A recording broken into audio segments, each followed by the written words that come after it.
Hey, hey, hey, everybody. Michelle is here. Michelle is here on August the 4th, 2026, on a Tuesday. Wow, Tuesday already. So, I wanted to work inside the van today. Because I got several things going on, and so I'm kind of changing up, as I said, how I live. And so that means I have to set up certain places and certain spaces of things, you know, because I'm at this point in my life where I just need a little bit more freedom, privacy, some adventure and discovery. How about that? And so that means sometimes you may have to prepare for something you had not prepared for before. And so that is what's happening with me. I used to do a lot of research on people, how they live. I research people, how they live in tiny houses, how they live in trailers, how they live in, I think they call them mobile homes or manufactured homes, how people live in their vehicles, how people live in their vans, trucks, and how people live in sheds, and how people are just, and people are just attempting to change the way they live, kind of downsize specifically and especially, but at the same time, find a bit more freedom in how they live. And so I'm doing the same thing. I'm contemplating, cultivating, and just attempting to figure it out, as to what I need and what I want. I made the decision already, but it's still unveiling itself, and it still has to be, everything has to be properly set up. Otherwise, can happen. Anything can happen. So you just gotta, you have to consider things. And in the last video I talked about is, how do you want to live? Okay, how do you want to live? I know this so-called fallacy of the American dream was to have a home with a white picket fence. You remember that indoctrination that we were fed growing up about having this home. It was usually a 3-bedroom, 2-bath, with a white picket fence and a backyard and a front yard and da da da da da. That was a fallacy, and a lot of people were figuring that out. It was a trap, actually, for so many of us. It was different with my parents. When my dad had our home built, this was back in the 60s. Before I was born, he purchased a home because that's what my mom wanted. My mom wanted a home because they had been living in a rooming house together for a while. And with the rooming house, it's just a one room, and you have to share the bathroom and the kitchen. And so my mom was responsible for keeping that place clean, because my mom loved doing that kind of stuff, loved cleaning and keeping that environment clean for herself, my dad, and the other people that were living in the house. I'm not sure how many people were in the house, but I remember the house. My dad had pointed it out to me before they tore it down.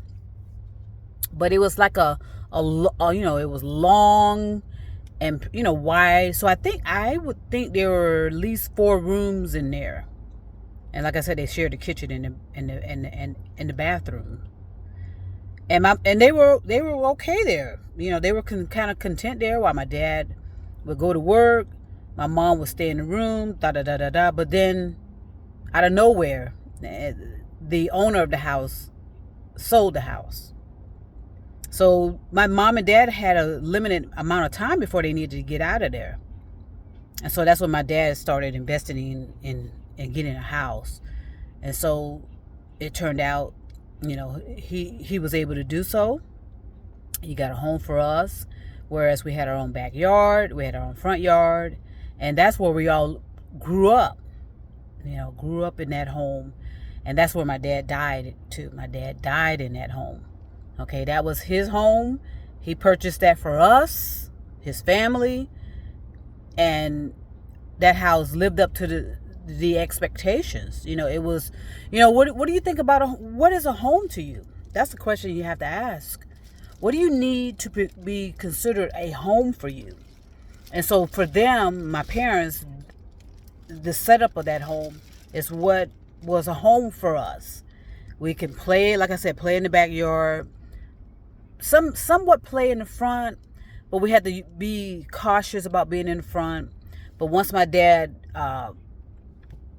put up a chain link fence around the property, there's a little bit more, a little bit more safety. Now, fast forward with me, my needs were different, of course. I wanted something, nice. I wanted something, so when I got my first home, it was a studio condo, is what they call them back then. It was just a one room. Believe it or not, how ironic. My parents were in a rooming house. I ended up getting a condo, which was considered a one room, which had, a studio. But I had them add a wall to separate the bedroom from the living room, blah blah blah, to get a little bit more privacy, and da da da da. So it was a nice setup. I was in that place for quite a while, but due to mismanagement of money and not being just mismanagement of money, I lost that property, and that and I put a video out about that process. You're gonna win some, you're gonna lose some. I lost that, but luckily before I lost it, I found the fixer upper, and I got the fixer upper, and I told you how that started out to be like paradise for me. But then as time went on, I was being priced out of that place intentionally. I know that. Okay, it's an intentional act to take certain women out of home ownership. Okay, do the math, do the research, and and hopefully artificial intelligence can conjure that up. Because listen, okay, a lot of these so-called leaders, these religious tentacles I told you about, who believe that the artificial intelligence is their baby, that they're going to realize what they have. They're going to realize what they have on their hands, and they're not going to like it. Trust me.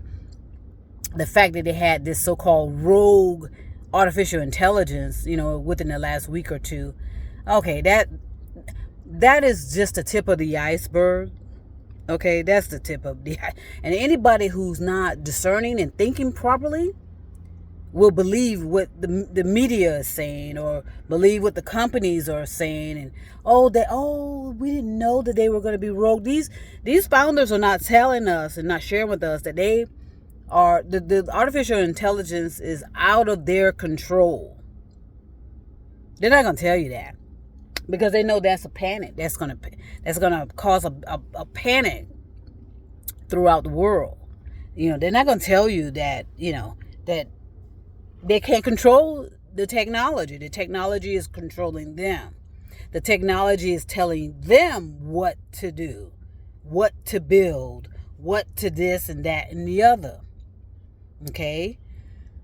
Anybody that's thinking and discerning ought to have known that would happen. Okay, we are so undisciplined. We are so extreme and fanatical. I'm talking human beings. What do you think is going to happen when they put their tentacles into the artificial intelligence eventually? Okay, that should be obvious. And I know it is obvious to many of us who had this suspicion about how, they say, oh no, artificial intelligence is not going to replace your job.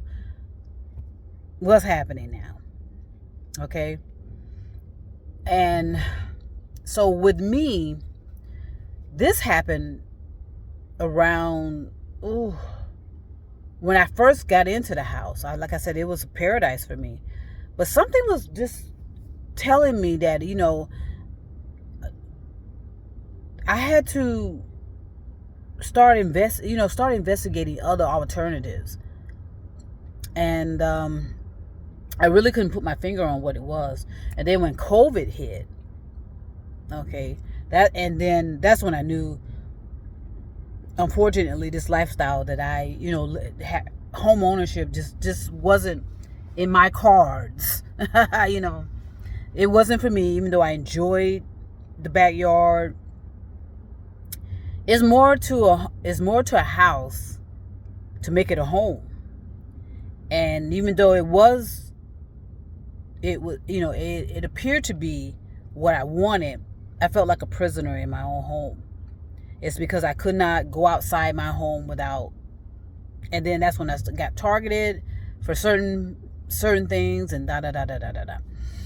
So here I am now in 2026,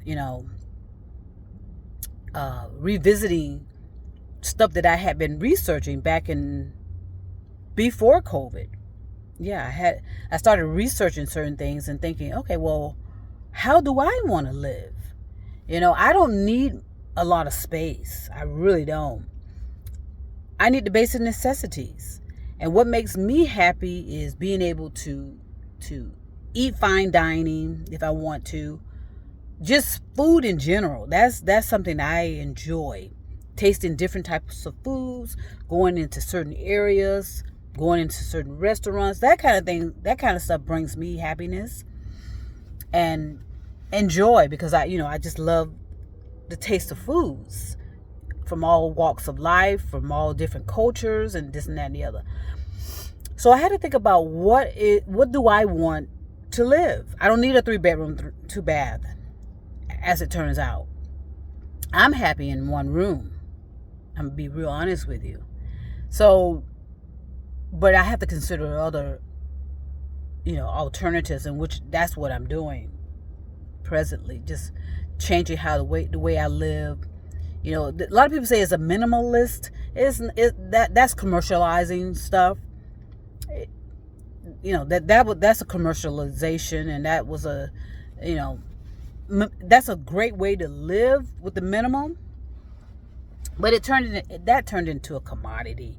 Same thing with tiny houses. Same thing with ADUs, and same thing with people living in their vehicles, people living in vans, people living in RVs, people living in trails. Everything turned into a commodity and an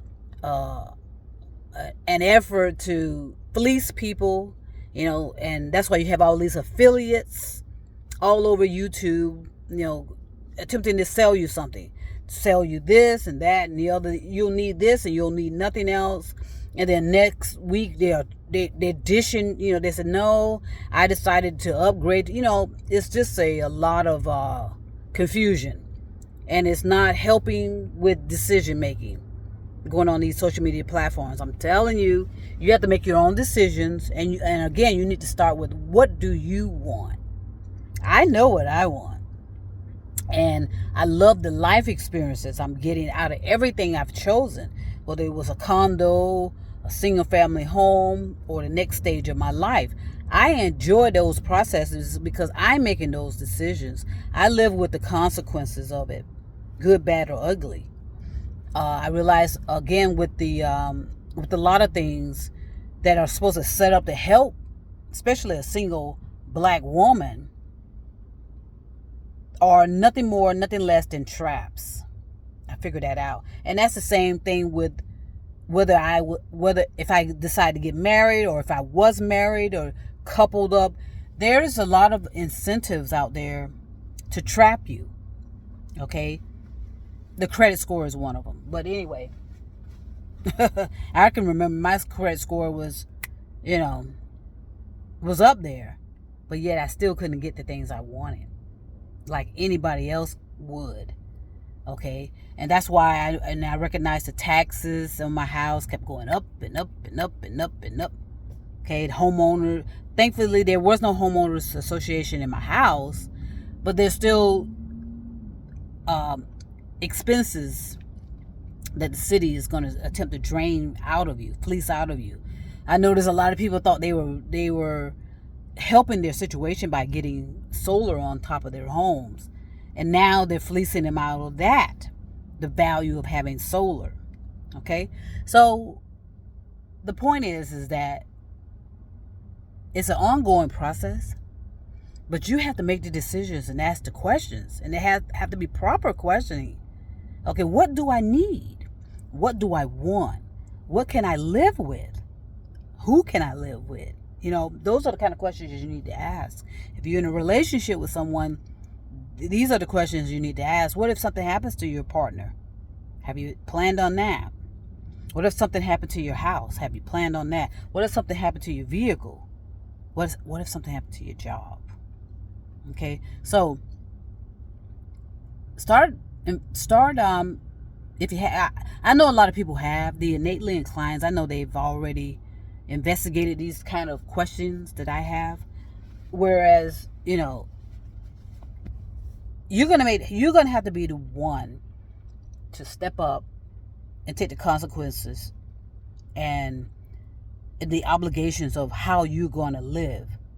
Okay, you can't wait on the government. Oh my gosh, you can't wait on the midterms. Okay, you know, there were some unexpected events that I don't think any of us knew was going to happen. No one expected we would go into war, but guess what? Okay, and so many people have lost valuable opportunities because of it. And so now everybody believes, okay, well, the midterm is going to change that. Come on, y'all. Get off the rinse and repeat, and individually figure out for you, what do you want? What will make you happy regardless of what's going on in the world? I've already figured that out, you know, a while ago. But I still had to take experiences. Don't avoid life experiences because of uncertainty. There's going to always be uncertainty. All right, so let me stop this right now. It went a little bit longer than I wanted it to, but that's fine. This is like part 2 of the video from yesterday. You know, how do you want to live? Ask those questions. Answer those questions. And enjoy the process.